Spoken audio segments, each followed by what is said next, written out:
Ìbàrẹ̀dùmarè ọba tó láyé. Gbàgede ìlú pẹ̀lú dókítà Ọlámídé.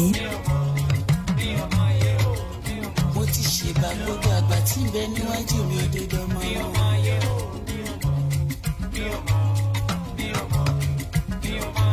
Mo ṣèbàrà wọn rìyá mi ọ̀pá kérò làgé akérò alárúurú.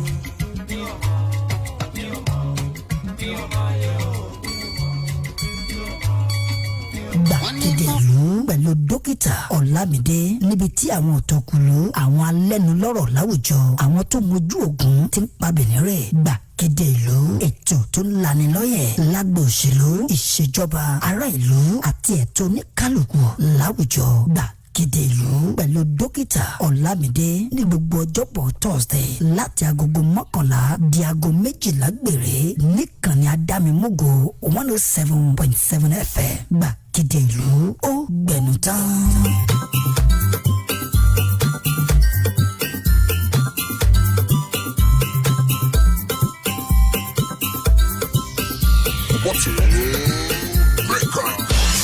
Kábíyèsí Olódùmarè.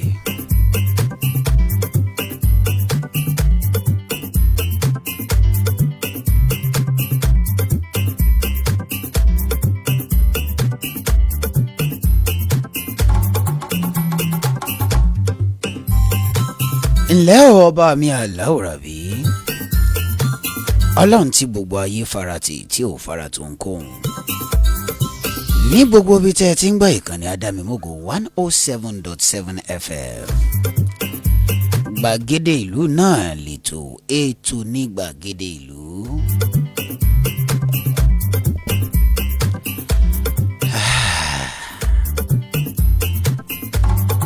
Ǹjẹ́ ọlọ́run ọba mi aláwòrábí lónìí á tún bẹ̀rẹ̀ ètò yìí. Gbàgede ìlú lètò tá a ti máa ń yànnàná àwọn ohun tó ní ṣe pẹ̀lú orílẹ̀-èdè wa Nàìjíríà àti káàkiri àgbáyé. Lẹ́ka ọrọ̀ ajé, lẹ́ka ìṣèlú, amúlùúdùn, eré ìdárayá, ẹ̀ka ètò ààbò, ìṣèjọba àti gbogbo ohun tó ṣe bẹ́ẹ̀ tó ní í ṣe pẹ̀lú orílẹ̀-èdè wa Nàìjíríà iná la máa ń ṣe lórí ètò yìí. Samuel Olúbáyọ̀ Ọlámídé dókítà Ọlámídé ló kọ mi. Kí la máa pẹ̀kẹ́lù fún tòní lórí ètò gbàgede ìlú. Ǹjẹ́ lórúkọ gbogbo àwọn tá a jọ ṣiṣẹ́ lónìí, lórúkọ olóòtú ètò tí ń jáde láti ìkànnì ADAMIMOGO 107.7 FM. Pàìtọ̀ Yẹmí Lásìsì lókọ̀ ọ̀gá wa pátápátá nìkan yìí yíhùn Láyé Ọ̀yàwó Àlùjá. Lókọ̀ amójú ẹ̀rọ mi fún tàsíkò yìí ọ̀nbù ṣeun mo dúpẹ́ o. Amójú ojú òpó ayélujára wa gbogbo brother Jàtó, thank you very much for being there. Níbo láti bẹ̀rẹ̀ lónìí kí làwọn ohun tá a máa pẹ̀ kẹ́lò.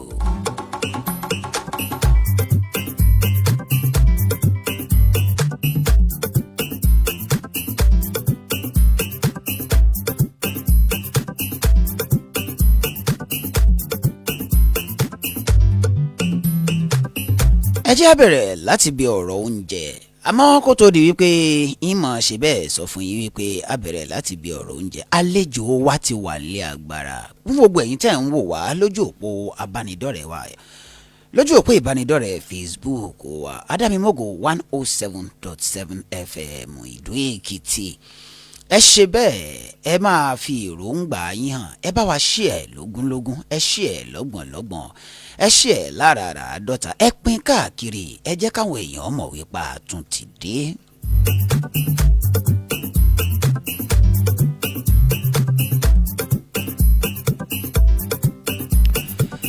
Bàbá wa ẹni tí ó jẹ́ olùdásílẹ̀ iléeṣẹ́ ADAMIMOGO káàkiri gbogbo àgbáyé tó tún jẹ́ wòlíì tí Ọlọ́run ń lò fún ìran yìí. Wòlíì Sam Olúwalọ wọ́n ń bẹ ń kalẹ̀ lójú òpó abánidọ́rẹ̀ẹ́ ní gbogbo ìgbà ni wọ́n máa ń wò wá. báàmì ọlọ́run ọba tí ń gbọ́ tìyín yọ̀mọ̀ gbọ́ tìyín lọ ni o, ọlọ́run ọba ò ní padà lẹ́yìn yín. ẹ ṣeun o.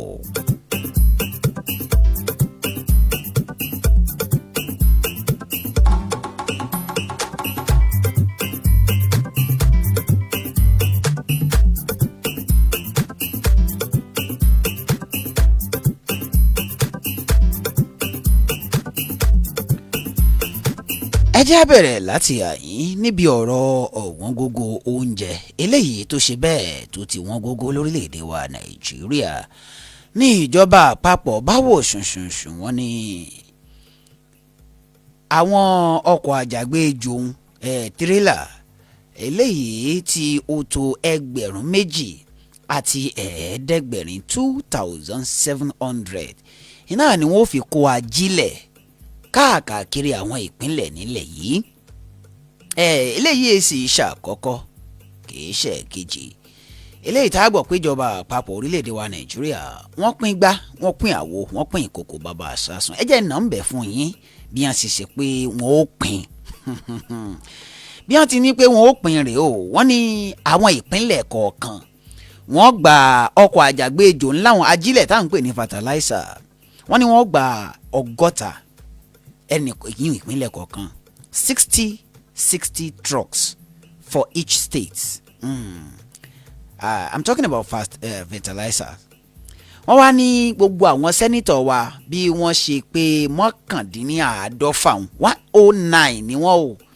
all our senators pátápátá wọ́n ní wọ́n máa gba tírélà fertilizer méjì tí wọ́n kó lọ sí ẹkùn ìdìbò wọn constituency wọn èyí àwọn tí wọ́n dìbò fún wọn. nínú tírọ́ọ̀kì kan fertilizer tí ó wà ńbẹ̀ kìí ṣe ọ̀rọ̀ 100 là ń sọ yìí o, kìí ṣe ọ̀rọ̀ 100 ni ó wà nínú tírọ́ọ̀kì kan. kìí ṣe ọkọ̀ àjàgbéjò ńlá tí wọ́n máa fi kó sìmẹ́ǹtì òun ni wọ́n ń pè ní tírọ́ọ̀kì. tẹ́ ẹ bá ti rí ọkọ̀ tí wọ́n máa fi kó sìmẹ́ǹtì Dangote nkankan bó ṣe máa ń gùn tóun ẹ ti mọ̀ wípé n ti ń bẹ̀ ń bẹ̀ kì í sọ̀rọ̀ 100. àwọn sẹ́nitọ̀ wọ́n gba méjì ìpínlẹ̀ kọ̀ọ̀kan yóò gba 60 wọ́n wá ní gbogbo àwọn House of Representatives wa ṣe é mọ̀ye àwọn House of Representatives ta ní àwọn aṣojú-ṣòfin wọ́n jẹ́ 360. wọ́n ní gbogbo àwọn House of Representatives yìí náà àwọn náà ó gbẹ̀yọ kọ̀ọ̀kan.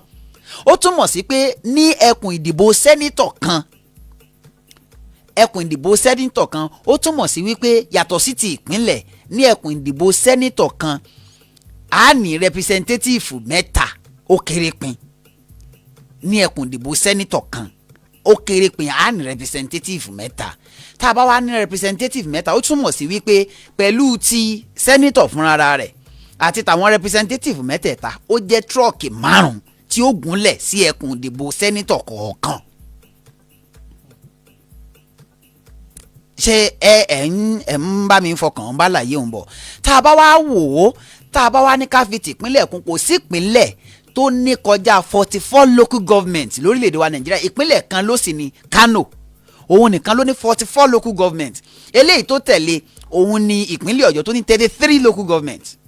ìyẹn ni pé àwọn tó kù ara wọn tó ní 24 ara wọn tó ní, ìyẹn ni pé tí 60 bá wọlé sí àwọn ìpínlẹ̀ kọ̀ọ̀kan yàtọ̀ sí Kano àti ìpínlẹ̀ Ọ̀yọ́, ìyẹn ni pé ó kéré pin local government kọ̀ọ̀kan nípínlẹ̀ kọ̀ọ̀kan wọ́n ó gba méjì. ẹ fi méjì ní local government kọ̀ọ̀kan ẹ fi kún 5 tí ń bẹ ńlẹ̀ tẹ́lẹ̀ ní local government kọ̀ọ̀kan. ẹ ti mọ̀ pé local government mélòó ló máa ń mèkì ẹkùn ìdìbò sẹ́nítọ̀ kan, ṣẹ́yìn náà ti mọ̀ ọ́. ìyẹn ni pé local government tó bá yẹ pé local government 3 ló mèkì ẹkùn ìdìbò sẹ́nítọ̀ kan, ìyẹn ni pé local government 3 tírọ́ọ̀kì méjì lọ́nà 3 ó jẹ́ 6 pẹ̀lú 5 tí ń bẹ ńlẹ̀ tẹ́lẹ̀ ó jẹ́ mélòó? ẹ̀yin náà ẹ̀ka ó jẹ́ 11. ìyẹn ni pé ó tẹ̀ wá kéré pin lẹ́kùn ìdìbò sẹ́nítọ̀ kankan tírọ́ọ̀kì 11 yóò wọlé bẹ̀. ká wá wò ó ìjọba àpapọ̀ ti ṣerú àwọn nǹkan ìsẹ́yìn kí ló wá dé tó fi jẹ́ wípé orílẹ̀-èdè Nàìjíríà àwọn ọmọ orílẹ̀-èdè Nàìjíríà wọ́n sì wà nínú ebi nígbà wọ́n fẹ́ pín ìrẹsì bí wọ́n ṣe ṣe náà nu bẹ́ẹ̀ bá gbàgbé èyí òun lápá abẹ́hùn àlejò wa wọ́n bá wa pẹ̀kẹ́lù lónìí. ẹlẹ́ẹ̀kejì lórí àdéhùn Samuel eléyìí tí ó jẹ́ wípé àwọn àjọ European Union pẹ̀lú àwọn orílẹ̀-èdè tí wọ́n ti tó mọ́kàndínláàádọ́rin 79 láàádọ́rin lọ́gọ́rin 79 mọ́kàndínlọ́gọ́rin iná ni tó sì jẹ́ pé àwọn ìpínlẹ̀ tí àwọn orílẹ̀-èdè tí ń bẹ ní àwọn nínú àjọ yìí nínú àdéhùn yìí ní Áfíríkà nìkan ní Áfíríkà àti ìsọ̀rọ̀ Caribbean countries àwọn Caribbean countries àwọn 15 péré náà la rí ń bẹ ìyún àwọn orílẹ̀-èdè tí ń bẹ ní ẹkùn Kárìbù là á pè wọ́n báyìí àwọn 15 péré bọ̀ lọ́dọ̀ ti wà ní àhín bẹ́ẹ̀ bá wòye àwọn ìyún ní ilẹ̀ adúláwọ̀ bẹ́ẹ̀ bá wòye àwọn tí wọ́n ṣe bẹ́ẹ̀ tí wọ́n ń bẹ nínú àjọ yìí alẹ́ ní 40 tí wọ́n ń bẹ nínú àdéhùn yìí àwọn aṣojú òfin wa ò ga n tí ń bẹ nínú òfin yìí ó tako òfin orílẹ̀-èdè wa Nàìjíríà bó tiẹ̀ jẹ́ pé àwọn alẹ́nulọ́rọ̀ kan bíi àwọn agbófinró àwọn agbẹjọ́rò wọ́n ti sọ pé rárá ibi tí wọ́n gbé e lọ ńkọ́ ni àdéhùn lọ ibi tí wọ́n gbé e lọ kọ́ ibi tí wọ́n gbé e lọ ni ó jọ gàté kò jọ gàté ó ń fẹsẹ̀ méjèèjì ti ro àtúnpẹ̀kẹ́lu ìyíhùn náà a wà mú ti ọ̀rọ̀ ibi tí àwọn aṣòfin tí wọ́n ti sọ yìí pé kí ẹni tí ó jẹ́ olórí ẹ̀ka ètò ìdájọ́ àti mínísítà fún ẹ̀ka ètò ìdájọ́ nílẹ̀ yìí ìyíhùn Lateef Fagbemi AGF pé kó gbé àwọn ìpínlẹ̀ tí wọn ò bá ti yan alága tó ti jẹ́ pé alága fún iṣọ́ ìyíhùn caretaker chairman caretaker committee náà ni wọ́n yàn kán gbé wọn lọ ilé ẹjọ́ kí wọ́n fi wọ́n jófin ẹ sì má gbàgbé as at now lórílẹ̀‐èdè wa Nàìjíríà tá a wà yìí àwọn ìpínlẹ̀ 21 21 states ni wọn ò tí ì dìbò tó jẹ́ pé alága fún iṣọ́ ni wọ́n ń lò ẹnìkan ní dókítà Ọlámídé bó o ní gbogbo nǹkan wọ̀nyí bó kúkú ṣe rí náà nu ẹ wá jẹ́ àṣẹ bẹ́ẹ̀ ẹ já gbé àlejò wa wọlé tí wọ́n máa bá wa yànnà náà fún tòní àlejò wa fún tòní náà ni wọ́n jẹ́ lámẹ̀tọ́ ìlú wọ́n jẹ́ onímọ̀ ìjìnlẹ̀ nípa ìmọ̀ ẹ̀rọ bẹ́ẹ̀ sì rèé wọ́n ti kàwé gboyè àwọn náà ni Aboríṣàdé Fẹ́mi Samuel bàbá ẹ bá mi kí àwọn ará ilé. a kí gbogbo àwọn ará ilé o pé a kú ètò àsìkò tí a wà yìí àsìkò afẹ́rẹ́ yìí a gbàdúrà para yóò tù wá o. àmì àṣẹ Èdùmàrè. kò ní sí ìdààmú o. àmì àṣẹ Èdùmàrè. àsìkò ètò náà a sì tún fẹ́ kó àwọn tó wà lórí ètò ADAMIMOGO radio station yìí pé ẹ kú ètò ẹ kú ìfún ìlú gbọ́ ohun yín náà ò ní lọ. àmì àṣẹ Èdùmàrè. olúwa yóò máa bùkún iléeṣẹ́ yìí o. àmì àṣẹ Èdùmàrè. kò ní sí ìdààmú. àmì. ẹ ṣé wa kúlẹ̀ o. ẹ bá a dákọ̀ ilé ẹ̀kúnrẹ́rẹ́ káwọn yẹn lè mọ̀. orúkọ mi bọ́n ti sọ́lẹ̀ kan ní ọ̀mọ̀wé Aboríṣàdé Olúfẹ́mi Samuel ẹni tí ó ti káàkiri nípa ọ̀nà kan tàbí òmíràn tó ti kàwé ẹ ti kàwé gboyè lóríṣiríṣi tọ́lọ́run sì ti ràn wá lọ́wọ́ ìníwé ọ̀dẹ̀ ọ̀dà nípa ọ̀nà kan tàbí òmíràn ẹ ṣé wa kúlẹ̀ o. ẹ jẹ́ á bẹ̀rẹ̀ báyìí bá mi wọ́n ní tá a bá débi iṣẹ́ ṣíṣe là ń ṣe ẹ̀yin tẹ̀ ń bẹ lójú òpó ìbánidọ́rẹ̀ẹ́ Facebook wa ẹ máa share ẹ ń bá share jù fún tòní ẹ ń bá pín jù fún tòní òun náà ni ó ṣe bẹ́ẹ̀ tí yóò jẹ́ olólùfẹ́ wa jù fún tòní yìí ẹ ń bá ti pín jù ni yóò jẹ́ olólùfẹ́ wa jù fún tòní. ADAMIMOGO 107.7 FM Ìdó Èkìtì ibẹ̀ la wà tí a ti ń dábí ẹdun tá a ti ń rọ̀ bí òwe tẹ́ ẹ bá ti ṣe bẹ́ẹ̀ bẹ́ẹ̀ bá ti dé ADAMIMOGO 107.7 FM ẹ bá wa ń bẹ̀ àtàkàn mọ́lẹ̀ síbẹ̀ àwọn èèyàn ń bẹ̀ ń bẹ̀ ọ̀yá ẹ jẹ́ á bẹ̀rẹ̀ bàbá wa lórí ọ̀rọ̀ oúnjẹ ẹ jẹ́ á kọ́kọ́ bẹ̀rẹ̀ láti bẹ̀ ìjọba àpapọ̀ 2,700 fertilizers gẹ́gẹ́ bí mo ti yàn màmá ẹ̀ lẹ́ẹ̀kan kí lohun tí ẹ lérò ṣe é rò wípé ìgbésẹ̀ yìí lójúnà àti lè mú kó oúnjẹ ó pọ̀ jàǹtìrẹrẹ ṣe é rò pé ìgbésẹ̀ yìí yóò so èso rere ẹ má gbàgbé pa àti nírò àwọn ìgbésẹ̀ yìí tẹ́lẹ̀ tó sì jẹ́ pé ebi ọ̀gàjà fọwọ́mẹ́kẹ́ ó tún tẹ̀ wájú.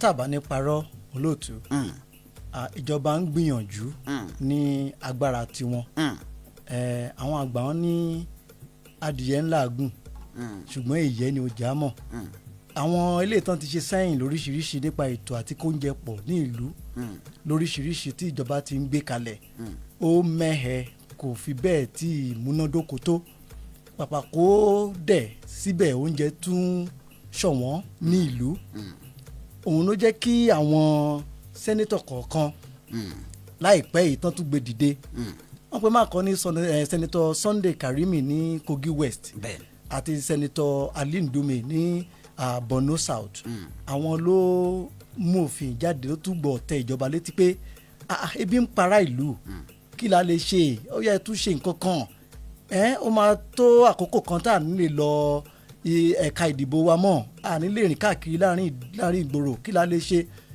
ìjọba wa ní pé òkè wọ́n máa tún kó ajílẹ̀ tẹ̀sán lẹ́ẹ̀kan wọ́n máa kó káàkiri á pè fún àwọn àgbẹ̀ gẹ́gẹ́ bẹ́ẹ̀ náà ṣe ti sọ lẹ́ẹ̀kan yẹn a ti ṣerú àwọn ètò ìrí sẹ́yìn ṣùgbọ́n tí ò rí bí ìjọba ṣe fẹ́ kó rí àwọn àwọn wò pé kí ló jẹ́ wàhálà tó wà ń bẹ̀ nǹkan tí a kíyèsí ni wípé yes ìjọba ní decision wọ́n ní èrò dáadáa láti pín ajílẹ̀ fún àwọn àgbẹ̀ láti kàn lè fi ṣe èrè oko nǹkan kan kí oúnjẹ lè pọ̀ ní ìlú ṣùgbọ́n ǹjẹ́ kíní yìí ń dí ọwọ́ àwọn tá a fẹ́ kó dé àwọn nǹkan wọ̀nyí tó ń fa wàhálà rèé àwọn kan wà tó jẹ́ àgbẹ̀ gidi ní ìlú àgbẹ̀ tó yanrantí táwa sì mọ̀ pé àgbẹ̀ gidi rèé ṣùgbọ́n wọn lè fọ̀n lé ìkànnà wọn lẹ́ni tí ó ràn wọ́n lọ́wọ́ wọn lẹ́ni tí ó bá wọn pariwo sókè tó yẹ pé tí kinní wọ̀nyí bá dọ́wọ́ wọn ọmọ bọ́n ṣe máa lò dáadáa tó ń jà pọ̀ ní ìgboro tó bá sì wá tásìkò tó wá ń pín nǹkan wọ̀nyí ẹ wo bẹ́ ṣe kálẹ̀ kan trọ́ọ̀kì ńláńlá méjì fún sẹ́nétọ̀ then ìkọ̀ọ̀kan fún house of rep members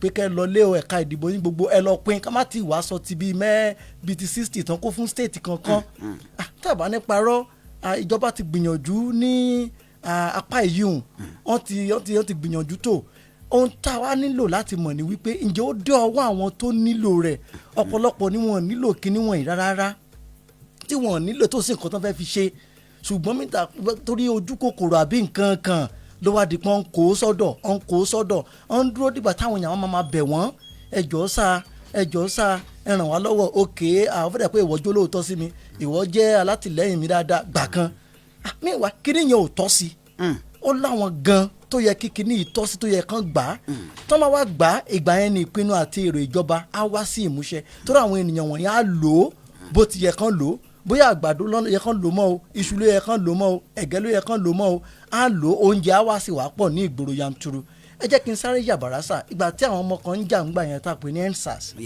ìgbà yẹn la kíyèsí pé ọ̀pọ̀lọpọ̀ àwọn kan wà tá a ti kó fáwọn èèyàn ńláńlá ní ìlú pé kán pé fáwọn ará ìlú àwọn ọmọ wọ̀nyẹn ló jẹ́ ká mọ̀ pé yẹn ni pé kíní kan tiẹ̀ wà nílé lágbájá báyìí ìgbà tí wọ́n bẹ̀rẹ̀ ní ababi wọ̀nyẹn jẹ́ tán kó àwọn kíní wọ̀nyẹn jáde olóòtú ìyẹn mi pé ọ̀pọ̀lọpọ̀ kíní wọ̀nyẹn ti bàjẹ́ ẹ jọ̀wọ́ ṣé ìjọba náà tún nìyẹn nígbà yẹn Buhari ló wà ńbẹ̀ ńgbà yẹn kankan ẹ ṣe ká tó sọ pé Buhari ló fà ńgbà yẹn àsìkò yìí báyìí náà ìjọba tuntun ti mú jáde pé òkè o ẹ jẹ́ ká pín ajílẹ̀ fún àwọn àgbẹ̀ ohun kan tí mo wá fẹ́ kí ìjọba kó ṣe ni pé ẹ tẹ̀lé ẹ follow it up sorry for speaking English ẹ lè sọ pé àwọn tá a kẹ́ gbé àwọn ìgbìmọ̀ dìde láti follow up ǹjẹ́ ó débi tá a fẹ́ kíkiní yìí dé ọ̀pọ̀lọpọ̀ wà tí ìṣiṣẹ́ oko rárá tí ò mọ̀nà oko òun ló lọ ń gba bíi 5-6 ń bẹ̀ torí pé ó jẹ́ olóṣèlú àbójẹ́ nìkan tó lẹ́nu láàrin ìlú irú àwọn wọ̀nyẹn ló yẹ kí ìjọba pè kán sì gbà lọ́wọ́ wọn bíbẹ̀ kọ́ àbí kán fi jófin pé ò nílò kíní yìí rárá so bí mo ṣe rí i sí nìyẹn. ọ̀dà kó tó rí wípé a kú òun bẹ̀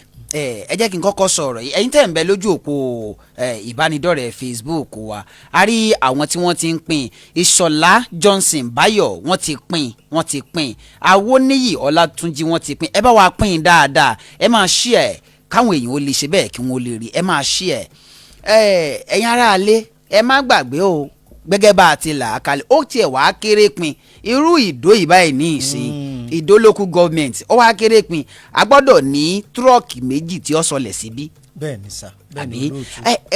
ọ̀dà ẹ jẹ́ àwò báyìí ṣé ìjọba àpapọ̀ ní ká tún di ẹ̀bi rù àbí àwọn sẹ́nítọ̀ àbí àwọn aráàlú táwọn sẹ́nítọ̀ ń gbé e fún pé kí wọ́n lọ pín torí mo rántí ní ọdún tó kọjá lọ lọ́hùn ní agbègbè kan ní ìpínlẹ̀ Ọ̀yọ́ wọ́n kó ráìsì ìjọba ìpínlẹ̀ Ọ̀yọ́ kó ráìsì jáde wọ́n wá pín fáwọn ìjọba ìbílẹ̀ kọ̀ọ̀kan àwọn ìjọba ìbílẹ̀ ẹ mọ̀ pé ìjọba ìbílẹ̀ kọ̀ọ̀kan náà wọ́n ó pín sí wọ́ọ̀dù ni wọ́n wá pín sí wọ́ọ̀dù àmọ́ ntọ́wá yà mí lẹ́nu ni pé a gbọ́ wípé ó ṣeé ṣe kó má jó tọrọ táwọn kan ń tara àìsí ọ̀hún a tún gbọ́ wípé fertilizer ní àwọn ẹkùn ibì kan ní ìpínlẹ̀ kan náà ìdí tí mo fi dákọ̀ ìpínlẹ̀ ọ̀hún pé ìpínlẹ̀ tèmi ni ilé ni nípínlẹ̀ kan náà a gbọ́ wípé níṣe ni fertilizer ilé tí wọ́n pín ní nǹkan bí ọdún méjì sí gbígbà táwa yìí pé wọ́n ń tà á fáwọn àwọn aráàlú wọ́n wá ń tà á lówó wọ́n pé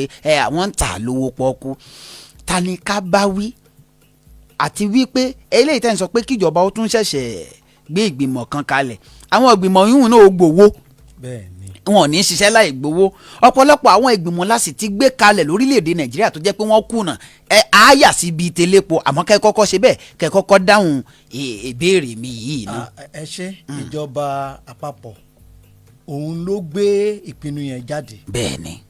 tó fi gbà tọ̀dọ̀ àwọn gómìnà wa. bẹ́ẹ̀ni. tó fi gbà tọ̀dọ̀ àwọn sẹ́nétọ̀ wa. tó gbà tọ̀dọ̀ àwọn honourable house of rep wa. all right.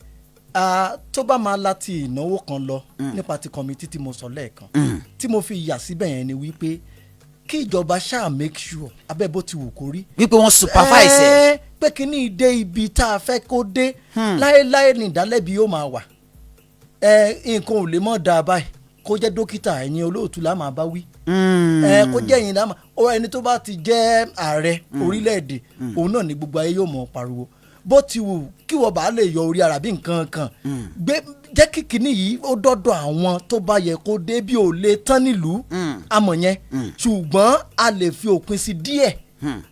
òpin sí díẹ̀ ní ọdún tó kọjá báyìí olóòtú yes sir. Nigerian National Bureau of Statistics wọ́n sọ kinní kan pé 28.85 ní statistics ebi tó wà ní country. According to their statistics food inflation tó wà lórílẹ̀‐èdè yìí nísìnyí ó ti wọ 40.66 ó ti ga ebi yẹn ti pọ̀ nílùú ohun tá a lè ṣe náà láti ká mú kébi káàkiri ṣé ẹ rí fertilizer ajílẹ̀ tó ń pín káàkiri yìí tó fẹ́ fi ṣe oúnjẹ yẹn oúnjẹ tá a ṣe yẹn tá a fi gbin orè oko nǹkan gbogbo yẹn kì í ṣe ọdún yìí ló máa jáde o à ń gbin èrè oko fọ́dún tó ń bọ̀ ni o àbí fi òpin ọdún yìí àyàngbẹ ẹran máa ń dùn ṣùgbọ́n kẹran tó dùn kọ́ sà tó bá ní nǹkan eléyìí dára ètò ìpè àti pín ajílẹ̀ yìí ó dára ṣùgbọ́n tó bá tún ní nǹkan míì tí ìjọba mọ̀ lóríṣiríṣi ọ̀nà tó tún lè ṣe ṣáájú ìgbà tí ajílẹ̀ á bẹ̀rẹ̀ sí ni máa ran nǹkan oko lọ́wọ́ tá a fi di púpọ̀ sí kí ìjọba lè ṣe láti ran orílẹ̀-èdè nàìjíríà lọ́wọ́ báyìí torí ebi pọ̀ ní ìlú ṣùgbọ́n eléyìí tá à ń sọ lọ́wọ́lọ́wọ́ yìí a ní láti make sure àwọn sẹ́nitọ̀ yẹn gan lè ṣe àwọn honorable fúnra wọn náà lè ṣe àwọn gómìnà náà lè ṣe kì í ṣe pé a fi ń gbóríyìn fún gómìnà kankan mo rántí ngbà tí gómìnà Ayọ̀délé Fáyọ̀ṣe wà ń bí ngbà yẹn tó bá gbé iṣẹ́ fún ènìyàn láti ṣe ǹjẹ́ mọ̀ pé gómìnà ngbà yẹn á wọ níkà láti lọ supervise á lọ wo kò ní filẹ̀ fún commissioner for works kò ní filẹ̀ fẹ́ nìkankan tó wà ní ìka ẹ̀ṣẹ̀ yẹn òbí project yẹn kẹ́tọ́ mọ́ ó lè fúnra ẹ̀ wá truck kò ti fúnra ẹ̀ á make sure pé kinní yẹn ó di ṣíṣe nǹkan tá à ń sọ nìyẹn sẹ́nẹ́tọ̀ wa tó ń ṣojú agbègbè wa ń bí sẹ́nẹ́tọ̀ Sìrí Olúwọlé Fásùyì ọ̀gá wa gidi ni ọmọlúwàbí sì ni òun náà tó bá ti fún ní agbára láti pín òun náà tún lè jáde kó máa wá sí agbègbè wa lẹ́ẹ̀kọ̀ọ̀kan láti rí wípé kíní ìdọ́wọ́ àwọn tó yẹ kó dé tó bá ṣe é ṣe àwọn àgbẹ̀ tó wà ní ìkẹkùn ìdìbò wọn ń bì yìí kán pè wọ́n ní àjọ ìgbèrò tó yanrantí kán béèrè ìbéèrè lọ́wọ́ wọn lẹ́yọ kọ̀ọ̀kan ìjọ orí gbà regardless of the party tó ń sọ bẹ́ẹ̀ wọ́n ní kò fi tẹgbẹ́ ṣe pati kà lóríṣiríṣi bí ìjọba ṣe sọ kò ní í ṣe pẹ̀lú ẹgbẹ́ APC àbí PDP àbí Labour wọ́n ní kàn pé fún gbogbo ará ìlú tó àgùdọ̀ sọ pé ọ̀ ìṣọmọ ẹgbẹ́ mi mẹ́ẹ̀ fún ọ rárá pé fún gbogbo ẹni tó bá ń pè ní àgbẹ̀ ní Nàìjíríà pátápátá tó lágbára láti ṣiṣẹ́ oko tó bá ṣe gan ká mọ ibi tó kó ẹ wà nǹkan tá à ń sọ nìyẹn sẹ́ẹ̀ ká mọ ibi tó kó tó ń dá fi wọ̀n wá ibo ló kó ẹ wà òye wo ló ní dé ká tún ràn lọ́wọ́ ká fún ní ìmọ̀ sí láti túbọ̀ lo kíní ẹ̀ dáadáa ọ̀tọ̀ ní kó fún yàn ní nǹkan ọ̀tọ̀ ní kó má mọ̀ bó ṣe máa apply bó ṣe máa lò tó bá ṣe ká fún ìgbà yẹn ní nǹkan yẹn a wá sí ìmúṣẹ. padà lórí ìgbìmọ̀ ni mo fẹ́ padà sí ẹ̀ mọ̀ pé mo sọ fún yín lẹ́ẹ̀kan pé mo yàbàrá ọ̀pọ̀lọpọ̀ ìgbìmọ̀ tí orílẹ̀-èdè Nàìjíríà tí wọ́n ti gbé kalẹ̀ ìjọba àpapọ̀ ìjọba ìpínlẹ̀ èmi àtẹ̀yàn kan sọ̀rọ̀ kan gbogbo àwa tá à ń bẹ ní Ìdó Èkìtì tá à ń bẹ nípínlẹ̀ Èkìtì ní bínú ni ajàfẹ́tọ̀ọ́ ọmọnìyàn ni wá èmi ó sì sọ torí èmi ò níbì kan àpamọ́ sí wọ́n ní ilé epo kan já epo ó sì kò ta epo tó já látàrí wípé kí ni èyí ń lápá kan. Àwọn ilé epo kan nípìnlẹ̀ yìí wọ́n ní kí wọ́n máa ta epo ní 500 àmọ́ epo tiwọn 700 ni. Ṣé ń gbọ́ o? Now ẹnìkan wá ń sọ fún mi wípé ṣé mi ì rí bí gbogbo nǹkan tí mo ní ṣé wọ́n ní ṣé kò yẹ kíjọba àpapọ̀ kó gbé ìgbìmọ̀ tí ó máa wá ṣe tí ó máa wá ṣàbójútó wọn tí ó máa wò wọ́n pé ṣé wọ́n ń ṣe dáadáa. Ìbéèrè tí mo béèrè lọ́wọ́ ẹni yẹn ni pé kí ni consumer protection ń ṣe? Ìgbìmọ̀ ìjọba tó ń pè ní ìgbìmọ̀ tó ń dáàbò bo àwọn oníbàárà ìjọba ti gbé e kalẹ̀. Now ìjọba ìbílẹ̀ kọ̀ọ̀kan ṣé Tinubu mọ bí? Tinubu ọmọ bẹ́ẹ̀ àmọ́ níjọba ìbílẹ̀ kọ̀ọ̀kan kò síjọba ìbílẹ̀ tí wọ́n ti ní tó ń pè ní task force. Àwọn task force yín tí wọ́n já wọn bọ̀dá wa àwọn ẹ̀gbọ́n wa àwọn àbúrò wa tí àwa náà mọ̀ àwọn ni wọ́n jẹ́ task force níjọba ìbílẹ̀. Èwo nínú àwọn ilé epo ni wọ́n ti tìkọ́ látàrí pé wọ́n ṣe àṣemáṣe? Kí lẹ lè sọ fún àwọn wọ̀nyí? Ọ̀pọ̀lọpọ̀ wọn ló ń gbowó ẹ̀yìn. Bẹ́ẹ̀ ni. Ṣèjọba àpapọ̀ náà là á sì tún bá wí. Ẹ jẹ́ rí olóòtú àwa ènìyàn fúnra wa a lè sọ pé aburú in a way or the other. But ìjọba náà tá à ń sọ lọ́wọ́ wọ́n lè ní nǹkan ṣe sí i. Lọ́nà wo? Kì í ṣe wípé wọ́n ní àgbàtán náà ń gbọ̀lẹ̀ tá a bá fún láṣọ àbí nǹkan àpà àláró àgbàtán náà ń gba ènìyàn gbogbo. Kì í ṣe kòkò ló fẹ́ ṣe nǹkan ètò bí kíníyà ṣe wá sí ìmúṣẹ ò gbé kalẹ̀ ò follow up properly. Àwọn tá a bá ti rí mi pé táǹkà gbépo wá ta epo fáwọn ará ìlú ẹ fi ń ní ìlú lára wọ̀nyí ṣé bá máa ń sílì ilé epo nígbà mìíràn. Àmọ́ àwọn èèyàn wa yìí náà ni. Wọ́n máa ń sílì ilé epo. Ṣé Tinubu ló ti máa wá látàbújá wá sílì ilé epo? Àwọn tó agbófinró àwọn tó wà ní nkí ẹ̀ àwọn task force tá a sọ wọ̀nyẹn ẹ lọ sí ilé epo wọ̀nyẹn ẹ sílì ẹ̀. Ṣùgbọ́n ebi àbí ìyàn àbójú kòkòrò ti wá pọ̀ débi pé àwọn ilé epo yẹn àwọn tó fẹ́ ṣọwọ́ kúdú fún àwọn tó fẹ́ sílì ẹ̀ kẹ́ ẹ tó mọ nǹkan tó ń ṣẹlẹ̀ àwọn tó yọ sílì yẹn kúrò.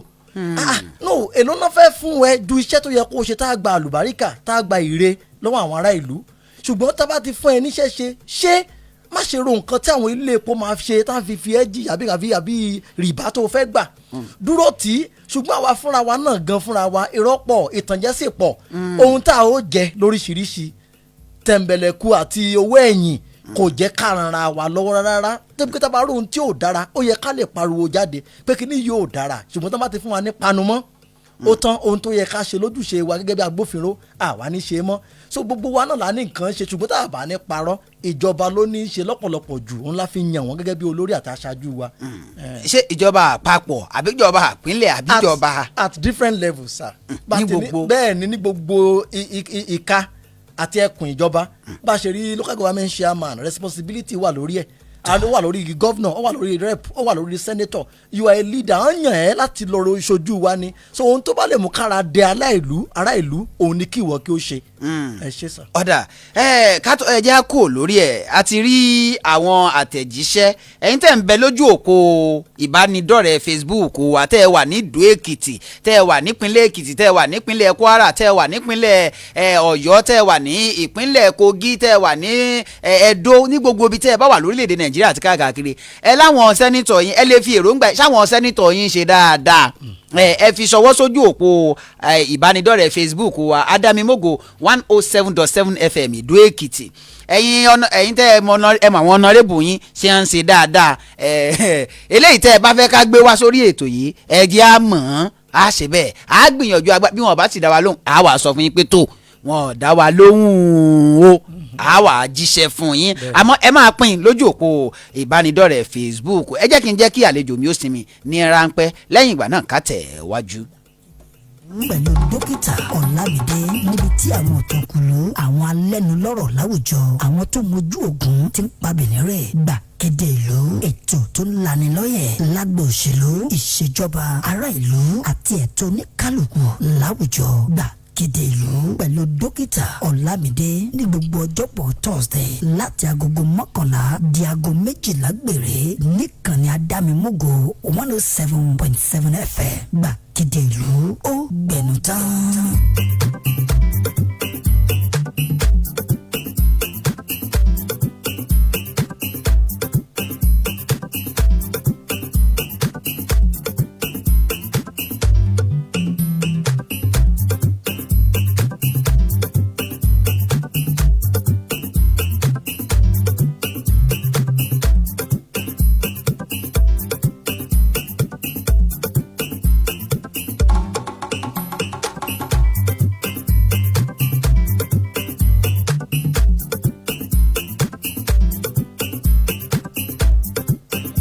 ǹjẹ́ tó bá mi ó yẹ jẹ́ àtẹ̀wájú abala tá à ń lọ yìí abala lẹ́ẹ̀kejì ni ẹ má gbàgbé gbogbo ẹ̀yin èèyàn tẹ́ ń bẹ ní ojú òpó ìbánidọ́rẹ̀ẹ́ Facebook ẹ̀yin tẹ́ ẹ bá ti wà ń bẹ̀ ẹ lọ síbẹ̀ ẹ láǹfààní láti fi èròǹgbà yẹn ẹnìkan ló ti fi èròǹgbà rẹ̀ hàn lójú òpó ìbánidọ́rẹ̀ẹ́ yìí Emmanuel Oguntìmẹ́yìn àáká lágbára Ọlọ́run ọba mi Èdùmàrè àwọn kan sì ń bẹ ní ojú òpó ìbánidọ́rẹ̀ẹ́ wa náà tí ó jẹ́ ADAMIMOGO 107.7 FM àwọn kan ń bẹ níbẹ̀ yìí náà àwọn kan ń bẹ lójú òpó ti Dókítà Ọlámídé tọ́ ẹ já tẹ̀wájú ká bọ́ sí igun míì ẹ má gbàgbé olójú òpó ìbánidọ́rẹ̀ẹ́ wọn ẹ lè fi èròǹgbà yín ṣọwọ́ ṣé sẹ́nitọ̀ yín ṣé ó ń ṣe dáadáa ṣé house of rep yín ṣé ó ń ṣe dáadáa now ibi tá à ń lọ yìí ká tó lọ ọbẹ̀ gbogbo ẹ̀yin èèyàn bí èèyàn kan bá bí sẹ́nitọ̀ kan bá ti wá sí ẹkùn yín tí wọ́n wá ń ta fertilizer fún yín tàbí tí ó jẹ́ pé àwọn tí wọ́n ṣe bẹ́ẹ̀ tí wọ́n jẹ́ àgbẹ̀ ni wọ́n ń fún ní fertilizer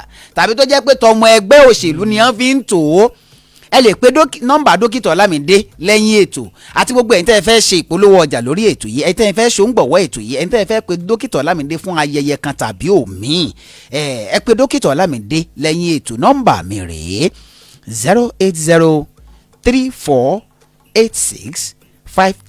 08034865342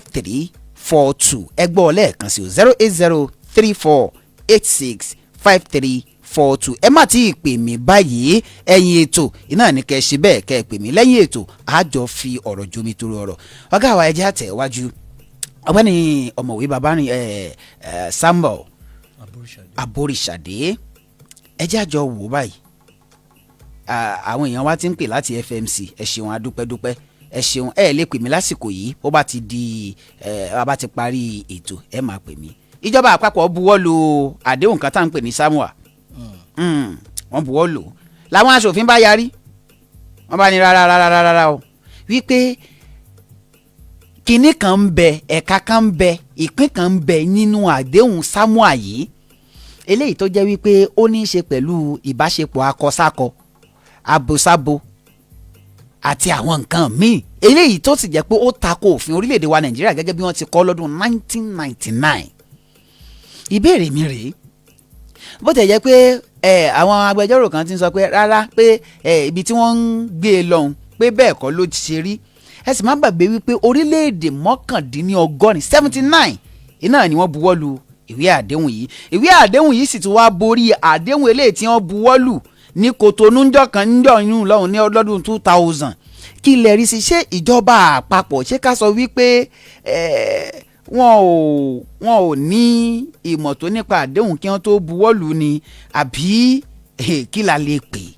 ẹ ṣe olóòtú ṣe rí níbi tí ọ̀rọ̀ orílẹ̀-èdè Nàìjíríà dé yìí níbi tó kan ọmọ orílẹ̀-èdè Nàìjíríà dé gangan torí àwọn ohun tó ń lọ láàrin ìlú ọrọ̀ ajé wa tó ti mẹ́hẹ̀ àti ibi tó ń ja ọ̀pọ̀lọpọ̀ ìròyìn kíròyìn tá a bá gbọ́ tí ò bá wà lára mu kí a lọ mọ orílẹ̀-èdè Nàìjíríà máa pariwo jáde. bẹ́ẹ̀ni. alright àmì ìmọ̀ bóyá ẹ rí Punch newspaper tàná ibẹ̀ ni ìkan nínú àwọn abẹnugọ House of Rep ẹni yẹn gan ó kò tiẹ̀ ń ṣe aṣojú agbègbè wa ń bí representative from Ọ̀yẹ́ Ìkọ̀lé constituency something like that Akin Rotimi òun ni spokesperson spokesman of the House of Rep òun ló wá sọ jáde pé kì í ṣe pé àwa House of Rep sọ pé kí ìjọba má implement kinní yẹn o. pé kí wọ́n máa sọ pé kì í ṣe pé wọ́n sọ pé kó má ṣe é. ṣùgbọ́n ohun tá à ń sọ ni pé ẹ wo òfin yẹn fínífíní dáadáa kẹ́ ẹ tó buwọ́ lù kẹ́ ẹ tó mú wá sí ìmúṣẹ kẹ́ ẹ tó implement agreement with Samuel yẹn. ọjọ́ 15 oṣù kọkànlá ọdún tó kọjá ní Nàìjíríà signed kinní yẹn ní island of Samuel yẹn in Brussels, Belgium. ní Belgium bẹ́ẹ̀ ní Belgium náà ti ṣe kinní yẹn gbà yẹn. so nǹkan tó wà ń bẹ̀ ni gẹ́gẹ́ bá a ṣe gbọ́ tí ìjọba ṣe sọ ni pé láti ran ará ìlú lọ́wọ́ àti gbogbo ohun ìgbáyégbádùn tí ìlú nílò òun ló ń bẹ nínú àdéhùn yẹn kò sóhun kankan tó jọ mọ́ ìbáṣepọ̀ takọ àti takọ tabo àti tabo nú ẹ̀ èyí la gbọ́ lórílẹ̀‐èdè nàìjíríà táwọn èèyàn ṣe wá ń pa pé nàìjíríà o ìjọba Tinubu ti fọwọ́ sí ìbáṣepọ̀ ọkùnrin sókùnrin obìnrin sóbìnrin o nígbà àwọn adájọ́ àwọn lawyers gbogbo Nigerian Bar Association wọ́n tún jáde láti sọ pé wọ́n ti wò fínífíní lóòótọ́ kò sí ipa kankan tó gbà á láyè kí ọkùnrin máa fẹ́ ọkùnrin kò sí nǹkan kan tó jọ bẹ́ẹ̀ pé ìjọba Tinubu dẹ̀ lélẹ́yìí kò lè tiwọ́ bọ ohun tó tako òfin orílẹ̀-èdè Nàìjíríà pa ti wò fínífíní àwọn Punch náà ó tún sọ pé àwọn kọ́ ló sọ bẹ́ẹ̀ o pé ṣùgbọ́n pépà kan ló gbé jáde pé ipa kan ń bẹ nínú agreement yẹn tó sọ yìí pé ìjọba Nàìjíríà ti fọwọ́ sí kókùnrin máa fẹ́ ọkùnrin kóbìnrin máa fẹ́ obìnrin so arákùnrin yẹn tó jẹ́ Honourable Akinrotimi yẹn òun ló jẹ́ ká mọ̀ pé kò sí nǹkan kan tó jọ bẹ́ẹ̀ lóòótọ́ ṣùgbọ́n nǹkan tá à ń sọ ni pé kí ìjọba kíyèsára kó tó tiwọ́ bọ òfin kankan pẹ̀lú àwọn òyìnbó àwọn European Union wọ̀nyẹn torí pé ọ̀pọ̀lọpọ̀ àwọn orílẹ̀-èdè ńláńlá yẹn tó máa fẹ́ ràn wá lọ́wọ́ oúnjẹ tó máa fẹ́ ràn wá lọ́wọ́ owó àwọn nǹkan táwọn believe àti nǹkan táwọn ń ṣe lọ́hùn náà fẹ́ kí orílẹ̀-èdè mìíràn ṣe kó tó di pé ràn orílẹ̀-èdè yẹn lọ́wọ́ òun ló ń tí Nàìjíríà ń kíyèsí pé àwọn tó ń fura sí tán ṣe kégbe pé Tinubu ṣọ́ra o má tà wá fún orílẹ̀-èdè wọn yẹn o ṣùgbọ́n lóòótọ́ gẹ́gẹ́ bí a ṣe ti wo nǹkan tán ti wọ́bọ̀ yẹn kò síbi tó ti fọwọ́ sí pé akọsákọ àbí abosábo nígbéyàwó wà ń bẹ̀. tá a bá wo clause 25 gẹ́gẹ́ bí ó ṣe wà gbogbo ẹ̀yin ará ilé òun lẹ ti ń gbọ́ yìí o kò síbi kankan nínú àdéhùn ọ̀hún tó fọwọ́ sí ìbáṣepọ̀ lákọlákọ tàbí lábolábo ẹ̀ ń bá ṣe lórílẹ̀‐èdè Nàìjíríà bí wọ́n bá ti gbá a mú ó lọ́nu bẹ́ẹ̀ bá wò dáadáa àwọn orílẹ̀‐èdè tí ń bẹ ní amẹ́ ní apá adúláwọ̀ tá a wà yìí eléyìí tí ó tó mọ́kàndínní àwọn orílẹ̀-èdè gbogbo tí wọ́n tó mọ́kàndínní ọgọ́rin káàkiri iná ni wọ́n buwọ́lù tó sì jẹ́ pé lórílẹ̀-èdè ní àwọn apá ibi tí àwa wà yìí àwọn orílẹ̀-èdè tó lé ní ogójì náà ni wọ́n ti bẹ́ẹ̀ tí wọ́n buwọ́lù ẹ wá jẹ́ àwò dáadáa báyìí ẹ̀yàn ọmọ orílẹ̀-èdè wa Nàìjíríà bàbá wa ti sọ àwọn tí wọ́n sì jẹ́ amójúlẹ́jà nípa ọ̀rọ̀ lé wọ́n ti sọ ìwọ tó bá rò pé torí pé wọ́n buwọ́lù òfin kan tó mọ̀ ń pa rẹ̀ èrèdí tí wọ́n ṣe buwọ́lù lára àwọn nǹkan tí wọ́n sọ níbẹ̀ lédè ìbò wọ́n ní ó wà lára àwọn nǹkan tí wọ́n sọ ni pé human rights democracy and governance lára ẹ̀ ní peace and security ètò ààbò àti àlàáfíà ara ẹ̀ ní human and social development ìgbáyégbádùn àwọn aráàlú ara ẹ̀ ní kí ìjọba àpapọ̀ kí ìdàgbàsókè kí ó dé bá àwọn èèyàn tí ó fi mọ́ ìṣàtúnṣe agbègbè àyíká ara àwọn nǹkan tó wà fún ni àti wípé gbogbo torí àwọn orílẹ̀-èdè wọ̀nyí wọn ò lè máa lọ láti orílẹ̀-èdè kan síbi kan irú ọmọ orílẹ̀-èdè Nàìjíríà báyìí a lè lọ àǹfààní máa wà fún wa kò síbi tí wọ́n ti buwọ́ lu ìbáṣepọ̀ ẹ jẹ́ bọ́ sí ìmí nǹkan tó di pa máa gbé ìpè ní pápápá àmọ́ mò ń sọ fún yín gbogbo ẹ̀yin tí ẹ bá láǹfààní àwọn House of Representatives yín àwọn Senator yín àwọn alága ìjọba ìbílẹ̀ yín mi wàá lè sọ bóyá gómìnà àwọn gómìnà tí wọ́n bá pín ẹ mọ̀ pé àwọn gómìnà wọ́n padà pín fertilizer ọ̀hún fáwọn ìjọba ìbílẹ̀ ni tá a bá wá ti rí ibi tí wọ́n ti ń fi tòṣèlú ṣe é tàbí tó jẹ́ pé ó níbi tí wọ́n ti ń tà á lẹ́dínwó tàbí tó níbi tó jẹ́ wípé èèyàn kan ń gba mẹ́ta ó ń gba mẹ́rin ẹ pariwo jáde ẹ pe dókítà Ọlámídé lẹ́yìn ètò nígbà tó bá ti bẹ̀rẹ̀ àti tá a bá ti rí ibi tó jẹ́ pé ìjọba àpapọ̀ ní ẹ fún wọn ní nǹkan kan tí wọ́n wá ń tà á tàbí tí wọ́n ń pín tàbí tó jẹ́ pé ẹnìkan ń gba mẹ́ta ẹnìkan ń gba mẹ́rin tó sì jẹ́ wípé àwọn kan ò rí gbà ẹ pè nọ́mbà dókítà Ọlámídé lẹ́yìn ètò á pariwo ẹ̀ jáde lérí ètò yìí 08034865342 08034865342 ẹ já mú eléyìí kó tó di pa máa lọ ọmọwé wa wọ́n ní àwọn aṣòfin wọ́n ní gbogbo àwọn ìjọba ìpínlẹ̀ eléyìí tí wọ́n ò dìbò fún àwọn ìjọba ìbílẹ̀ tó jẹ́ pé alága Fúnṣọ́ ni wọ́n ń lò caretaker committee pé kí olórí ẹ̀ka ètò ìdájọ́ lórílẹ̀‐èdè wa Nàìjíríà kó gbé wọn lọ ilé ẹjọ́ ṣé ẹ rò pé lèyí ó ṣeé ṣe kí lẹ rò pé wọ́n bá bọ̀ ńbẹ́. ó lè ṣeé ṣe kò sóhun tó nira fún ìjọba láti ṣe ìjọba aṣòro bájà ṣe ló kọjá pé òṣèlú ní gbogbo ohun tá à ń rí wọ̀nyí and nǹkan tíjọba ń sọ yìí ìjọba àpapọ̀ tó ń sọ tán fẹ́ gbé àwọn gómìnà wa lọ ilé ẹjọ́ sí yìí ohun tó tọ̀nà ní lóòótọ́ ìpele ìjọba mẹ́ta ló wà 3 tiers of government a ní federal government ìjọba àpapọ̀ a ní ti ìjọba ìpínlẹ̀ a ní ti ìjọba ìbílẹ̀ kò yẹ kí ìjọba ìpínlẹ̀ máa gàba lórí ti ìjọba ìbílẹ̀ lóòótọ́ ẹ̀tọ́ tó bá ń wá látọ̀dọ̀ ìjọba àpapọ̀ kó máa dọ́dọ̀ ti ìjọba ìbílẹ̀ tààràtà láì jẹ́ kó gba ti ọ̀dọ̀ ìjọba ìpínlẹ̀ lọ. ìyẹn ti local government autonomy lẹ́ ń mẹ́nu là ń sọ yìí a sì tún sọ nípa ti pé ìjọba Fúnṣọ́ yẹn ìjọba òfin wa lórílẹ̀‐èdè wa constitution of Nigeria kò fi taratara kò fọwọ́ sí caretaker chairman ohun tí wọ́n fẹ́ ni democratically elected chairman. ẹni tí wọ́n dìbò yàn alága tí wọ́n dìbò yàn alága tó ń dìbò yàn kí ló wá dé táwọn tó yanrantí. kí ló dé táwọn gómìnà wa fi ń ṣe tí wọ́n sì ń jẹ lọ látọ̀dọ̀ yìí. a gbọ́ pé gómìnà 21 báyìí náà yìí ń lo ìjọba Fúnṣọ́ yẹn. 21 states lọ́wọ́ tá a wà yìí. ṣùgbọ́n a fi kudos fún gómìnà tiwa Àbáyọ Báò our own governor. Elected chairman presently ló wà lẹ́kìtì kò sí ti Fúnṣọ́ ń bẹ̀ lẹ́kìtì ṣùgbọ́n làwọn tó yìn lo ti fa Fúnṣọ́ wọ̀nyẹn tàwọn caretaker chairman yẹn ojú kòkòrò láfẹ́ lè pè ìjọba sì lélẹ̀ náà wọ́n ti mọ nǹkan táwọn gómìnà wọ̀nyẹn fẹ́ òun náà ṣiṣẹ́ bẹ́ẹ̀ ni pé wọ́n mọ̀ ìjọba mọ̀ ohun tán bá ti fẹ́ fìyà jẹyàn lé wọn ní fìyà jẹyàn lé á ṣe bẹ́ẹ̀ ni pé wọ́n rí nǹkan kan ń bẹ tán mọ̀ ṣùgbọ́n wọ́n kàn mọ̀ má fẹ́ punish àwọn governors wọ̀nyẹn ni ṣùgbọ́n ẹ jẹ́ ká wò lásìkò yìí báyìí nígbà tíjọba ti dá sí ẹ jẹ́ ká wo ibi tó máa já sí èmi lérò pé lóòótọ́ tíjọba fẹ́ ṣe kò sóhun tó nira fún ìjọba láti ṣe àfi táwọn bá fẹ́ ṣe nǹkan kan ni kéèsì yẹn ti wà ní kóòtù báyìí tíjọba bá sì tẹramọ́ gidi kíákíá náà fi kéèsì yẹn sí o matter of urgency bẹ́ẹ̀ni matter of urgency náà fi sí pé kí wọn fẹ́ gbọ́dọ̀ gẹ́rẹ́ rárá àtọ́mọ́dé mi ni ẹ̀ lóòótọ́ they will eventually win that case. wọ́n dẹ̀ ti sọ fún àwọn àjọ gan tí ń pín owó káàkiri pé ẹni tó bá ti ń ṣe alága Fúnṣọ́ kankan owó tó bá ń wá sí ìjọba ìbílẹ̀ kó má dọ̀wọ́ ẹni yẹn. wọ́n ti ní kí àwọn wọ̀nyẹn kan stop ẹ̀ àwọn tó wà nípa ètò ìpín owó revenue mobilization allocation and fiscal commission wọ́n ti sọ fún wọn pé kán má pín owó lọ sí local government tí ìjọba Fúnṣọ́ báyìí wà ń bẹ̀ so owó ó ní láti dé ọwọ́ democratically elected chairman of local government ìyẹn ló máa lè jẹ́ káwọn ìjọba wọ̀nyẹn can you imagine local government chairman mi kò lè ṣe project 1 million naira fún ẹ jẹ́ kó gbà yìí lọ́wọ́ governor of the state tí ò lè yẹ kó rí bẹ́ẹ̀ gbogbo àwọn ìlú tó ti mẹ́hẹ àwọn àdúgbò wa tó yẹ kó ṣọ̀nà àwọn ọ̀nà tó yẹ kó ṣe àwọn omi tó yẹ kálásẹ̀sì sí àwọn iná nǹkan kan àwọn ìjọba ìbílẹ̀ ló yẹ kó ṣe gbòkì níwọ̀n yẹn bọ̀ tó bá ti san sálárì nìkan ó tàn kò sí nǹkan mìíràn tó ń ṣe mọ́ so òun lè yí tíjọba ṣe pé àkíní yóò dára ebi wà nílùú ìyàn wà nílùú ó ń gan ó sọ ìjọba àpapọ̀ wọn wo ohun tán lè ṣe sẹ́ẹ̀ kí ìjọba ìbílẹ̀ káwọn náà lè gbòmìnira tiwọn kán lè gbòmìnira tiwọn kán lè kúrò lọ́wọ́ ìjọba amúnisìn tàwọn ìpínlẹ̀ àwọn gómìnà kankan. ṣe rò pé yóò ṣeé ṣe nígbà tá a ní àwọn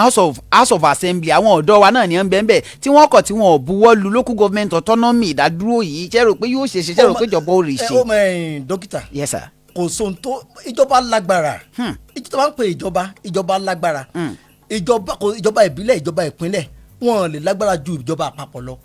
yes now they are ìjọba àpapọ̀ federal government is our mother is our father so ó ní agbára láti bá ìjọba kékèké lábẹ́ rẹ̀ láti bá wí tó bá ṣe ohun tó lòdì sí òfin orílẹ̀-èdè so kò sí nínú òfin wa kí a Fúnṣọ́ kó wà níjọba ohun tí ọ̀pọ̀lọpọ̀ gómìnà tún ṣe ni pé àwọn chairman tá a dìbò yàn ìjọba wọn ò kì í tì í parí tán ti ń terminate ẹ̀ tá a ti fòpin sí tá a ti dá dúró láti kán lè yan ẹni tí wọ́n síbẹ̀ ó ṣe jẹ́ ká ẹni tá a dìbò yàn kó parí ìjọba tiẹ̀ náà so kò sóhun tó difficult tí ìjọba fẹ́ ṣe àṣe ọ̀dà gbogbo ẹ̀yin ará ilé ní gbogbo ibi tẹ́ ẹ bá wà ẹ láǹfààní láti máa pè wá wọlé àwọn nọ́mbà tẹ́ ẹ máa pè wọlé sí òun rèé o nọ́mbà àkọ́kọ́ tẹ́ ẹ lè pè wọlé sí 070 47 00 77 01 ẹgbẹ́ wọlé ẹ̀kan sí 070 47 00 77 01 àkọ́kọ́ nù ẹlẹ́ẹ̀kejì 070 72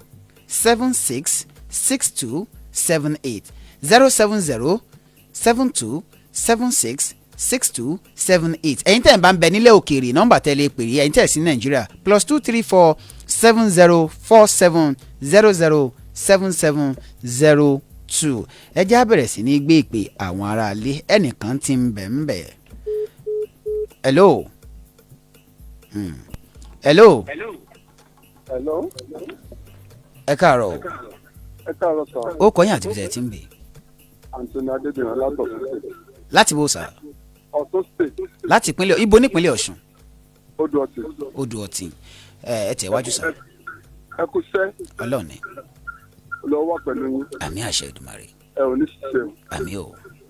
lẹ́yìn àwọn ìrìn àjò tó ń ṣẹlẹ̀ tó wá ń gbọ́ yìí inú wa dùn ẹsẹ̀ rí rédíò yìí gẹ́gẹ́gẹ́gẹ́ ó dàbí pé ẹ̀kejì tí màá gbọ́ ni. Yes sir. láti ìlú ọlọ́dúnmáà kò ní jẹ́ kí iléeṣẹ́ yóò jóná. Àmì àṣẹ Èdùmàrè. ẹgbọ́n ọlọ́ba ẹ̀ mọ́ wájú ẹ̀ máa rí. Àmì o.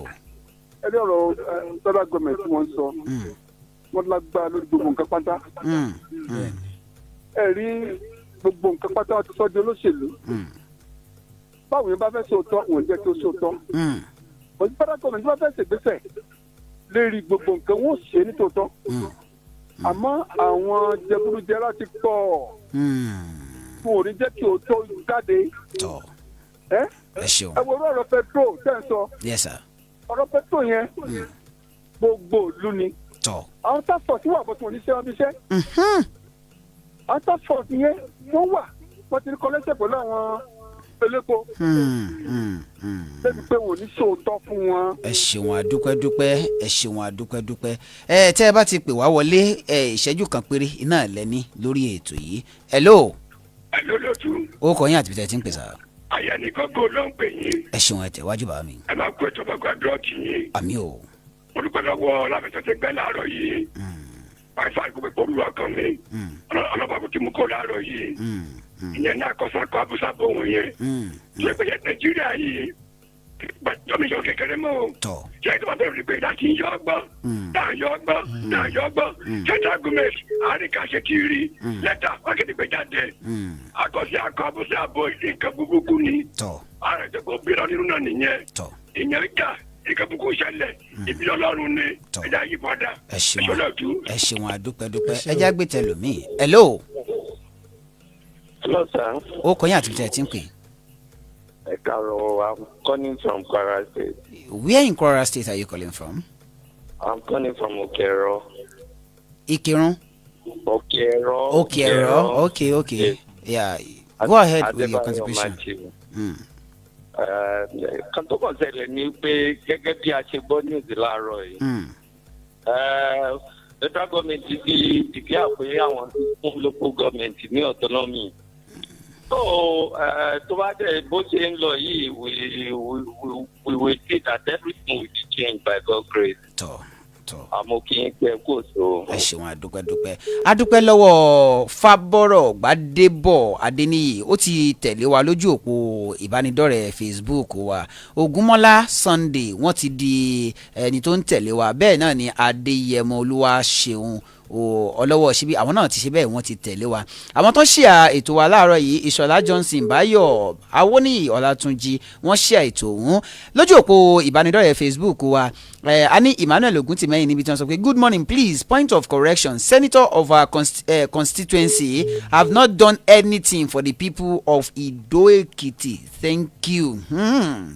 ọ̀rọ̀ rèé Ògúnmọ́lá Sunday àwọn ní good morning, Àjọkẹ́ Adéyẹmí àwọn náà ní good morning.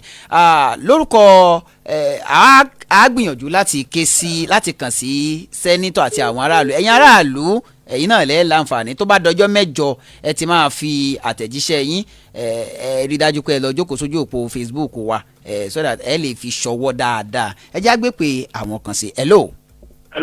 ó kọ yín àti bíṣẹ́ tí ń pè pàápàá. dókítà mo fi ní o. ẹ ṣeun àdúpẹ́ o dókítà. Honorable Olùmẹ ló ń pè láti Ìlàṣẹ Èkìtì. láti Ìlàṣẹ Èkìtì ẹ tẹ̀wájú. mo dúpẹ́ fún àwọn ètò tí Adánímógò ń gbé wá. ẹ ṣeun àdúpẹ́ o. làákàyè yín ò ní bàjẹ́. àmì àṣẹ Èdùmàrè. ẹ̀yin àti aráàlú lẹ lè papọ̀ láti pé kí ọ̀pọ̀lọpọ̀ àwọn nǹkan míì kó change ní Nàìjíríà yìí. nítorí irú àwọn ẹni tó kọ text message pé sẹ́nitọ̀ wọn ò ṣe dáadáa aláìkìlú yẹn so wọn á lè gbé wá sórí ètò ojú àwo làwo fi ń gbọ́ bẹ̀ ẹni tó bá ṣe dáadáa ó yẹ kó ní ìgboyà láti lè wá sórí rédíò kó wá ṣàlàyé ara ẹ̀ bó ṣe jẹ́ torí nǹkan tó ń sọ fún wa ń gbà ní pé wọ́n náà fẹ́ lọ ṣojú wa wọ́n ní wá dẹ̀ ṣe dáadáa ṣùgbọ́n náà ń sìn kò séèyàn tí ò mọ̀ pé kán fẹ́ràn sẹ́nu kó ráfé tó nítorí ìdílé yìí mo dúpẹ́ lọ́wọ́ ìmúdẹ̀ tó kí olótú àlejò wa tó wà lórí ètò ọ̀rọ̀ ìlàkàyè tó ń sọ. ẹ ṣeun adúpẹ́. hello. ẹ káàárọ̀. ó kọ́ yín àti bíi ti ń pè. Òjó ni láti Jèrò. láti Jèrò Èkìtì ẹ tẹ̀wájú sá. ẹ ṣe nípa ètò tẹ mú wa láàárọ̀ yìí à ń gbádùn ẹ gan. ẹ ṣeun o. ẹjọ́ nípa àtọ̀rọ̀ epo ẹ̀ la fẹ́ dá sí. ẹ tẹ̀wájú. nípa àtọ̀rọ̀ epo ẹ̀ kan bá yan àwọn task force. àwọn task force ti wà. ọ̀pọ̀ ndí ò nípa price yẹn títà gan ò wà òkè. tábàárà 15 litres ẹ̀ lè bá ju 11 litres nínú ẹ̀. ara ṣe task force náà nù.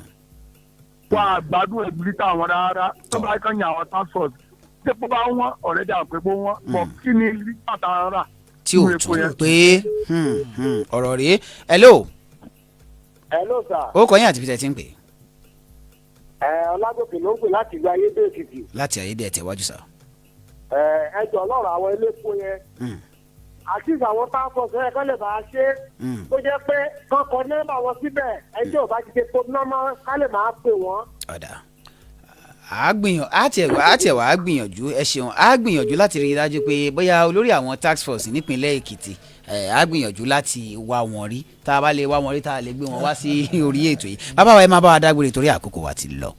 ẹ ṣé gan ni ọlọ́run á ràn wá lọ́wọ́. Yes sir. gbogbo eléyìí tá à ń sọ wọ̀nyí náà láti kí orílẹ̀-èdè wa lè dára ni àti láti kí àwọn ará ilé kan lè ní information tó òun ni rédíò pàtàkì jùlọ orí rédíò wa ADAMIMOGO ìṣe wa a sì gbàdúrà pé iléeṣẹ́ ìyá máa tẹ̀síwájú sí i gbogbo ohun tí a bá mọ̀ tá a rí pé kò dára ká má filẹ̀ fún àwọn oníròyìn pépà tàbí iléeṣẹ́ rédíò nìkan ẹ̀rọ agbápé ẹ̀rọ tó wà ní social media àwa lè fi nǹkan kan síbẹ̀ náà tí ò bá dára tó gbogbo àwọn sẹ́nítọ̀ àwọn yẹn náà ń rí ọ̀pọ̀lọpọ̀ àwọn olórí wa náà ń rí ṣùgbọ́n kàn lè má fẹ́ dá sí ni ṣùgbọ́n èwo náà pariwo jáde tí information bá ń jáde tí accuse bá ń jáde tí different accusations from different angles are coming out to them àwọn náà á wò pé máa yẹ ká ṣe nǹkan kan lóòótọ́ ṣùgbọ́n torí rìbá àti torí ìbẹ̀rù pé tí n bá sọ̀rọ̀ ká má lọ fìyà jẹ mí àbí kí n má lọ sọ ipò mi dànù òun ló kì í jẹ́ kọ́kọ́lọpọ̀ sọ̀rọ̀ láàrin ìlú ṣùgbọ́n à ń fi yé wa tó bá ti jẹ́ pé o ṣẹ́ ìpè fẹ́nikẹ́ni àbò bú ẹnikẹ́ni